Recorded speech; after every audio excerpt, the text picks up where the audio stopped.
My name is George Orwell.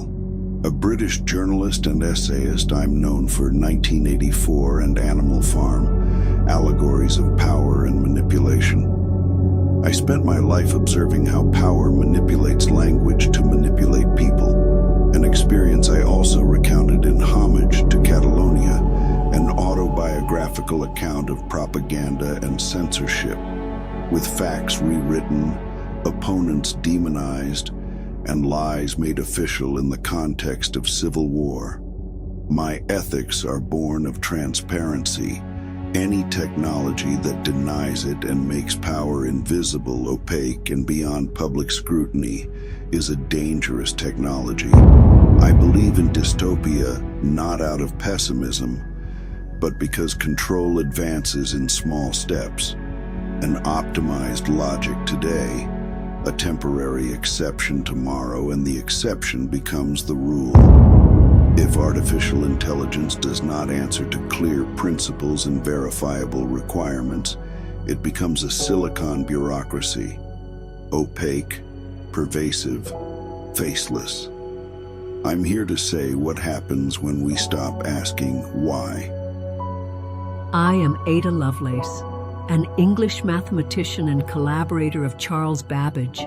I'm remembered for my notes on the analytical engine, including the famous Note G, which often earned me the title of the first programmer, as I was the first to create an algorithm intended to be executed by a machine and to publish it.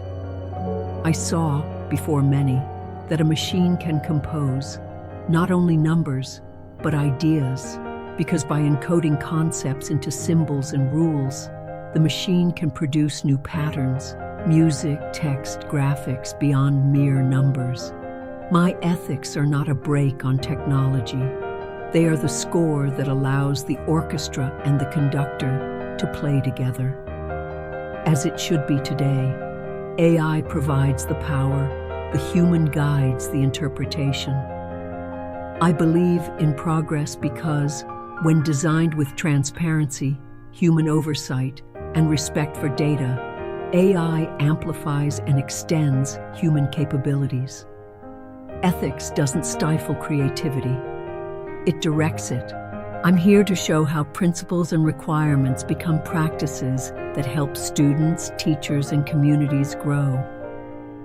Before we dive in, a compass.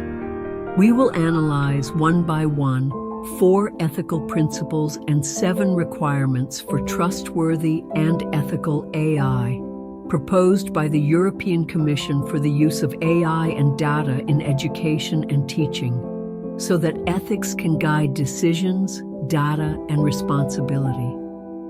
We will say what they are, what they're for, and how they guide project choices, teaching, and accountability. For each principle and requirement, you'll see 2 paths. I will describe the dystopian scenario that emerges when that point is not respected. I'm talking about plausible consequences, non-transparent algorithms, hidden criteria, excessive data collection and tracking, no human oversight. I will describe the evolutionary scenario when the point is respected. The same technologies, designed with transparency, oversight, fairness, privacy, robustness, and accountability, become tools that amplify and extend human capabilities. We'll follow a fixed pattern, the definition, then my scenario if it is not respected, and then Ada's reply if it is respected. This way you can compare outcomes step by step. With this compass, let's start from the first principle, human agency.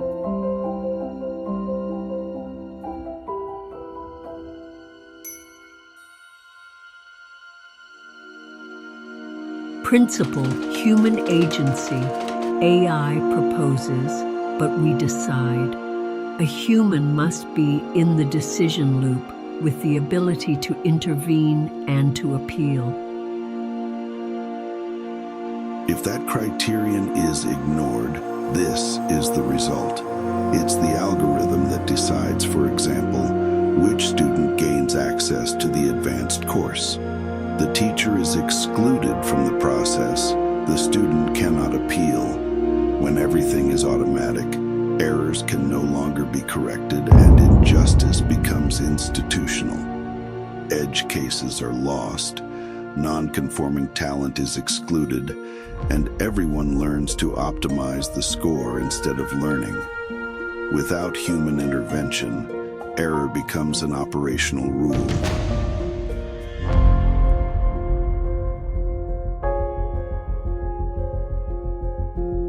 If we respect it, here's how it works.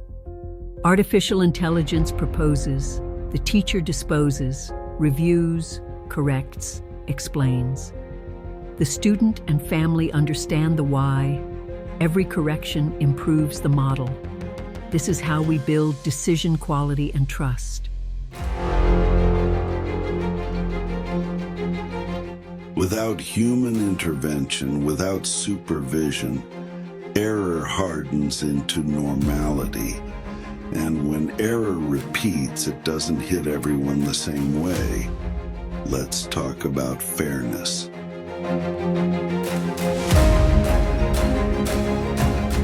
Principle fairness. Without governance, fairness metrics, and corrective feedback, a reinforcement loop is born. The past self-replicates. It always selects the same people, excludes the others, and error becomes systemic. This is the scenario that arises when this principle is not respected. Access to a lab with limited seats always goes to the same students. Historical data are skewed, not representative, and there is no human control. The model repeats the past without corrections, and inequalities consolidate, amplifying disparities. Errors occur more frequently for some groups, and thus unjust pathways will exist. No explicit ban is needed. Just repeat the past without changing it. That's how technology preserves inequalities when AI is not fair. Here's the world with the rule respected. We test errors by group, rebalance the data, design accessibility by design, and offer targeted support. Model outputs are not constraints. They add options. They don't remove them. That way, technology opens doors. Correcting bias opens the door to equal opportunity. But it's not enough to be fair. We must also be humane.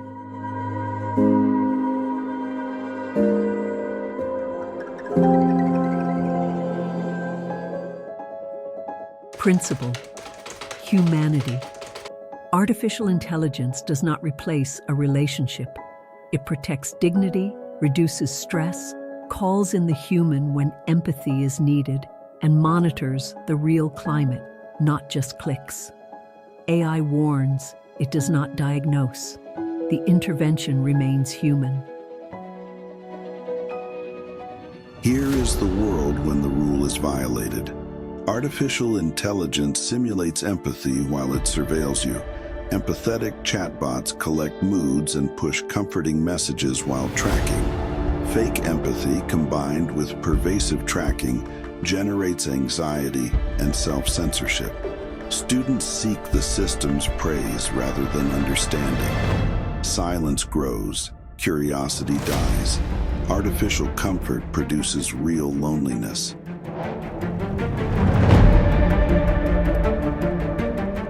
When the rule exists and is followed, this is what happens. Artificial intelligence detects general signals, work rhythms, workload, interruptions, alerts the teacher, and stops. It's the teacher who reaches out, listens, decides. The machine detects, the human listens.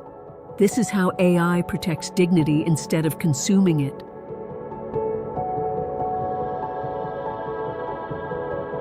Before asking for trust, we must explain criteria and purposes.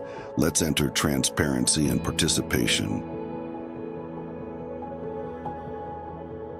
Principle, justified choice. A decision is legitimate only if the criterion is understandable and contestable. If you don't know why you're not choosing, you're clicking. Think of a policy with a 10-page legal notice and a final accept pop-up. The why disappears. It becomes cosmetic consent, and people obey without understanding. The result is mere passive acceptance, and the most convenient, yet unjust, practices become normal. Click and accept is not participation, it is surrender. This is the scenario when it is respected. Explanations are always accessible, options are clear, and there are channels for appeal. Understanding what, why, and how enables better, legitimate decisions. Teachers, students, and families participate. Technology becomes an ally.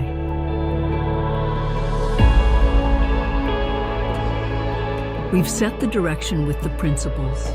Now we make it operational with 7 requirements. These are the engineering rules that turn ethics into practice. Without requirements, principles are intentions. Requirements say who does what, when, and how. Let's begin.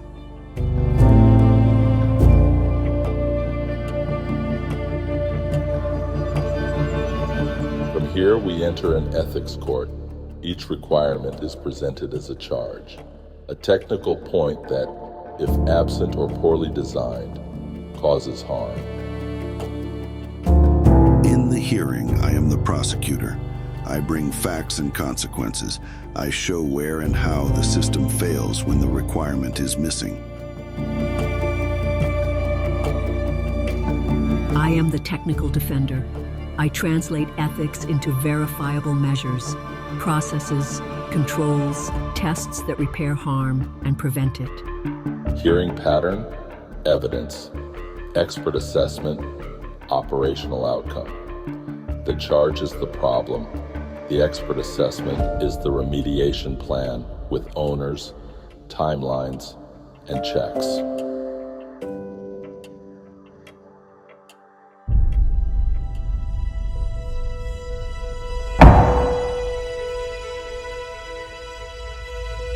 Ethics Court for Artificial Intelligence in Education.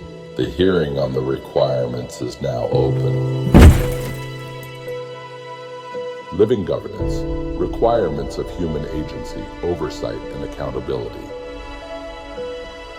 Automated decisions with no human signature, no possible appeal, no responsible party. When the model decides alone, error becomes fate.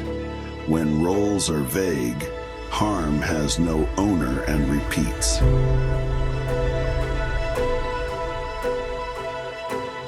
In high-impact cases, the decision includes human review, justification, signature. There are agreed timelines for response and resolution and visible appeal channels, who does what, by when, and how remediation happens. Each request generates a log and a ticket that gets closed, not lost. Without signatures and without timelines, wrongs remain faceless. With living governance, a probability no longer turns into a sentence.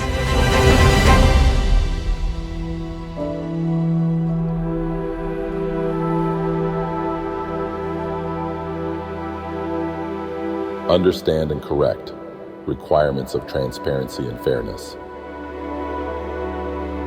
Mute numbers, grades without a Y, skewed data sets left unchecked, group errors harden, people obey the score not learning, some students err more often and no one notices.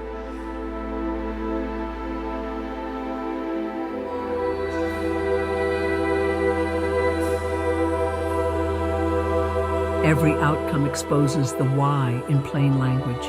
Factors that weighed in, error examples, next step. In parallel, we measure errors by group, rebalance data, and design accessibility. Thus, transparency becomes learning, and fairness becomes equal opportunity. If data are distorted and no one measures them, distortion becomes the rule. With explanations and mitigations, the system corrects rather than crystallizing inequalities.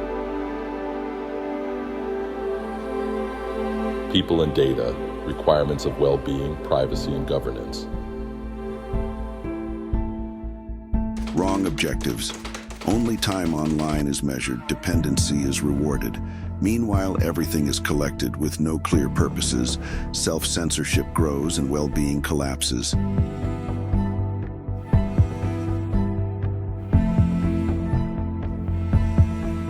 We change the target. We measure breaks, load, climate, not just minutes. We align incentives with healthy learning.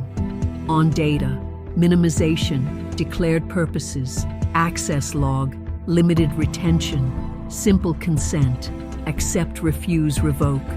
Less data, more trust. If you only measure clicks, you train the gesture. You don't educate the mind. Well-being and privacy do not slow things down. They guide learning and free speech. Resilience, requirements of technical robustness and security. Systems not tested outside narrow scenarios. Crashes on exam day, data leaks. At the first unforeseen event, harm.